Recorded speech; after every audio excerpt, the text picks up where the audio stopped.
그야말로 점입 가경입니다. 엔터테인먼트 업계 최대 빅딜로 꼽히고 있는 SM 경영권 분쟁이 진흙탕 폭로전으로 치닫고 있습니다. 출렁이는 주가 속에 양측 모두 여론전에 열을 올리고 있는 가운데 앞으로 남은 변수는 뭐가 있을지 문화생활과학부 차정윤 기자와 짚어보겠습니다. 안녕하세요. 안녕하세요. 네, 처음에는 이수만 씨와 현 경영진의 대립 구도였는데 여기에 이제 하이브가 합류하면서 이수만 하이브 대 현 경영진 구도가 됐고 지금 탈세 의혹 논란까지 번지고 있습니다. 하나씩 차정윤 기자와 알아보겠습니다. 시간 순으로 한번 사건 내용을 정리해 볼까요, 먼저? 네, 일단 SM의 경영권 분쟁은 지난해부터 좀 불거졌는데요. 네. 사실상 이달 들어서 본격적으로 수면 위로 드러났습니다. 저희가 그래픽을 준비했는데요. 보시면서 설명 듣겠습니다. 네. 일단 2주 전이죠. 지난 3일 SM의 이성수, 타경준 공동대표가 이수만 총괄 프로듀서와의 결별을 선언했습니다. 두 공동대표, 이수만 전 총괄 독점 프로듀서에서 벗어나서 멀티 프로듀싱 체제인 SM 3.0을 발표를 했고요. 네. 이전 총괄과의 계약 종료를 알렸습니다. 이 멀티 제작센터와 레이블 체계를 통해서 사업 의사 결정 권한을 각 대표한테 위임을 하고요. 아티스트들의 지적 재산권 제작 속도를 높여서 이제 효율성을 제고하겠다는 그런 취지였습니다. 그리고 나흘 뒤 2월 7일이죠. IT 기업인 카카오가 SM의 2대 주주로 올라섰다는 발표가 나옵니다. 제3자 배정 유상증자 형태로 SM 엔터테인먼트가 발행하는 신주와 전환사채 인수를 통해 카카오가 SM의 지분 9.05%를 취득했다는 겁니다. 이에 곧바로 대주주인 이수만 전 총괄이 카카오의 지분 획득이 위법이라면서 불쾌한 심정을 드러냈고요. 네. 다음 날 바로 법무법인을 통해서 신주 및 전환사채 발행 금지 가처분 신청을 냅니다. 그리고 이튿날 업계 경쟁자죠. 이제 하이브의 방시혁 의장에게 자신의 지분을 넘겨주기로 발표를 했습니다. 이수만 전 총괄이 자신의 지분 18% 정도를 갖고 있었는데 이 중에서 14.8%를 하이브에 넘기겠다고 공시를 한 겁니다. 네. 근데 하이브는 이에 더해서 보통주의 공개 매수를 통해서 소액주주들의 지분 25%를 사들이겠다고 발표를 했고요.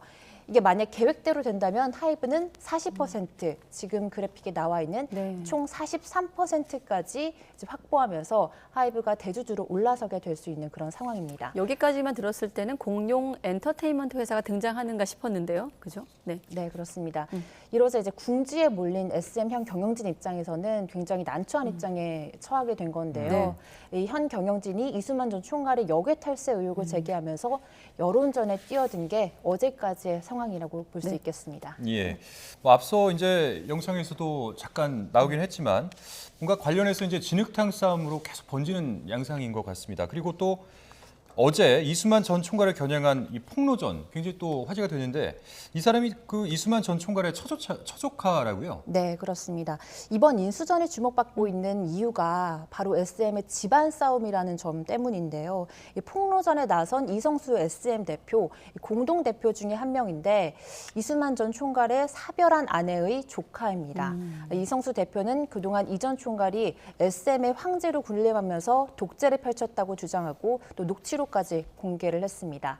선생님이란 칭호를 떼고 폭로전을 시작한 이 대표는요. 14가지의 목차를 나열하면서 추가 폭로까지 예고한 상태입니다. 네, SM 출신 가수들이나 연예인들은 다 선생님 호칭을 쓰던데 빼고 이제 폭로를 했다는 얘기고. 자, 그럼 이성수 대표가 제기한 이수만 전 총괄의 의혹은 어떤 내용들이 담겨 있는 겁니까? 네, 일단 크게 두 가지인데요. 먼저 역외 탈세 의혹입니다. 이수만 전 총괄이 해외 프로듀싱을 위해서 2019년 홍콩에 CTP라는 법인을 세웠고요. 네. 이게 해외판 라이크 기획이라고 주장했습니다. 여기서 라이크 기획이 뭐냐면 이수만 전 총괄의 개인 회사고요. 지난해 이수만 전 총괄이 경영권에서 손을 떼게 된 결정적인 계기였습니다. 영업이익이 아니라 매출의 6%를 가져가는 구조라서 SM이 적자를 내도 라이크 기획은 연간 200억 원 이상의 이익을 챙겨서 이 지적을 받아왔고요.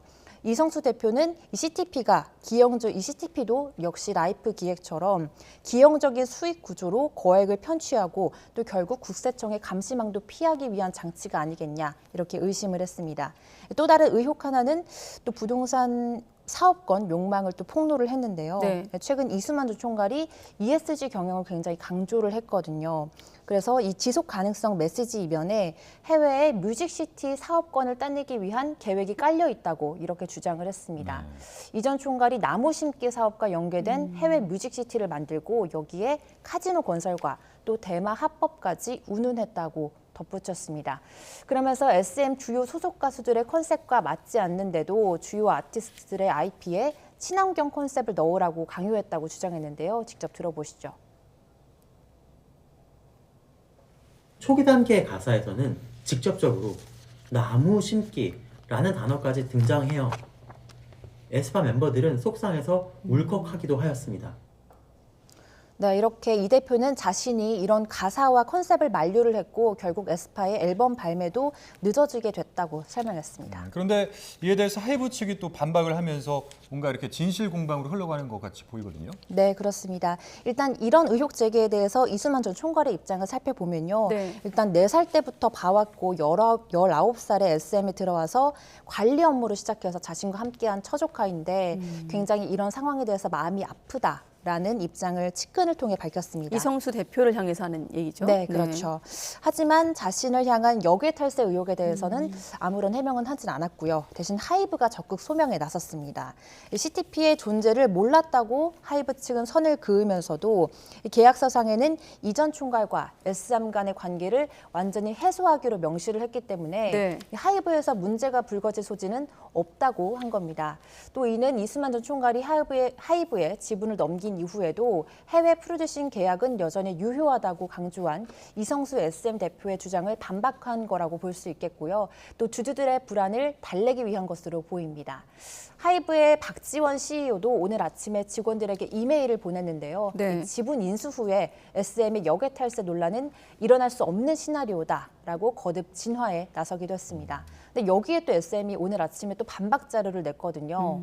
해외 레이블 간의 CTP 간의 계약은 하이브가 SM과 이수만 전 총괄과의 계약 종결로 해소할 수 있는 사안이 아니다. 그래서 하이브도 책임이 있다. 그래서 하이브가 만약에 CTP를 모르고 계약을 체결했다면 무능한 것이고 그리고 역외 탈세를 동조한 것이고 알았다면? 알았다면 동조한 것이고 알지 못했다면 이수만 전 총괄에게 속은 것이다. 이렇게 되받아쳤습니다. 또 이와 관련해서 국세청도 현재 조사가 진행 중이거든요. 네. 그래서 내부적으로 CTP 관련 의혹에 대한 사실관계 확인에 착수한 상태입니다. 네. 자, 이러는 사이에 SM 주가도 출렁이고 있습니다. 경영권 분쟁 이후 계속 오르고 있는 상황인데 하이브 입장에선 빨간불이라고요. 네, 그렇습니다. 일단 주가 상황을 이제 살펴보면요. 네. 지난 9일까지만 해도 9만 원대였는데 이제 계속 올라가면서 어제 13만 원을 돌파를 했고요. 오늘 기준으로는 13만 100원으로 마감을 했습니다. 네. 이렇게 되면 하이브의 SM 추가 지분 확보에 이제 차질이 빚게 되는 건데 어떻게 된 거냐면 하이브가 공개 매수를 통해 25% 지분을 확보하겠다고 했는데 여기서 제시한 금액이 12만 원이거든요. 그런데 지금은 13만 100원이고. 그렇죠. 그러니까 소액주주 입장에서는 12만 원에 이거를 팔 이유가 없어진 겁니다. 13만 원에 장중에 팔면 더 비싸게 내 주가를 팔 수 있기 때문이죠. 또 장 외거래에 해당하는 공개 매수는 직접 지점에 방문을 해야 합니다. 그래서 절차가 까다롭고요.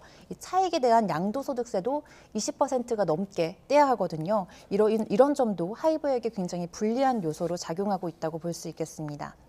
그렇다면 이제 카카오 측에서 어떻게 움직이느냐 이 부분도 굉장히 관심이 많거든요. 그런데 한 기타 법인이 어제 장중에 SM의 주식 65만 주를 장중에 순매수합니다. 네. 이게 지분으로 보면 2.73%로 굉장히 큰 비중을 그러네요. 차지하고요. 어제 종가 기준으로 계산해 보면 857억 원에 달하는 규모입니다. 이 기타 법인이 아직 어디인지는 알려지지 않았는데 증권업계에서는 카카오의 우호 세력이 지분 확보에 나선 것이 아니겠느냐라는 관측을 내놓고 있습니다. 이제 어제 하루 가격이 급등하면서 오늘 하루 SM의 주식은 투자 주의 종목으로 지정되기도 했는데요. 네. 혹시나 나도 지금 한번 들어가 볼까 생각하고 계시는 분들이 있다면 신중하게 판단하시는 게 좋겠습니다. 네. 자, 그렇다면 이제 앞으로 남은 변수들도 한번 짚어주시죠. 네, 그렇습니다. 일단 가장 큰 관문은 이제 이수만 전 총괄 프로듀서가 제기한 가처분 소송 결과가 남아 있습니다. 카카오의 신주 및 전환사채 대금 대금일인 3월 6일 이전에 그 결과가 나올 것으로 보이고요. 그리고 두 번째 관문은 공정위의 심사입니다. 자산이나 매출액이 3천억 원이 넘는 회사가 자산이나 매출액이 300억 원 이상인 상장사 주식을 15% 취득하면 공정위에 신고를 하고 이 심사를 받아야 하거든요. 예. 이런 이유가 독과점의 시장 구조를 막기 위한 그런 제도인데요. 이 공정위 판단에 따라 기업 결합 자체를 불허하거나 주식 일부 처분 같은 시정 조치를 곁들여서 조건부 승인을 할 가능성도 있습니다. 아울러 다음 주에는 SM과 하이브가 각각 기업 설명회를 열거든요. 여기서 이제 3월 말 열리는 주주총회를 앞두고 이 각각 여론전에 열을 올릴 것으로 전망이 됩니다. 네, K 컨텐츠 어떤 위상이 날로 높아지는 분위기 속에서 이런 분쟁은 좀 어떤 부작용을 낳을지 우려가 되긴 합니다. 네, 문화생활과학부 차정윤 기자였습니다. 수고했습니다. 감사합니다.